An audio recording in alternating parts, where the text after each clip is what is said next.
চলুন আজ খুব সহজে একটা দারুণ ইংরেজি শব্দ শিখে ফেলি।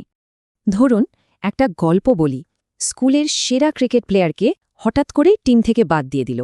ছেলেটা তো ভীষণ কষ্ট পেল, আর ওকে ছাড়া দলটাও সব ম্যাচ হারতে শুরু করল। তখন সবাই মিলে বলল, আরে ওকে তো দলে ফিরিয়ে আনতেই হবে।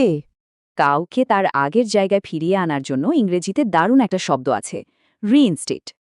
এর মানে হল কোনো কিছুকে ঠিক তার আগের পদে বা অবস্থায় ফিরে আনা। ব্যাপারটাকে এভাবে ভাবুন, কেউ পদে ছিল, তাকে সরানো হলো, এরপর আবার ফিরিয়ে আনা হলো। আচ্ছা, চলুন দেখি বাস্তব জীবনে রিইনস্টেট শব্দটা ঠিক কোথায় কোথায় ব্যবহার করা যায়। সাধারণত চাকরি, আইনকানুন বা কোনো প্রতিষ্ঠানের নিয়মনীতির ক্ষেত্রে এটা বেশি ব্যবহার হয়। শুরুতেই দেখি চাকরির ক্ষেত্রে এটা কিভাবে ব্যবহার হয়।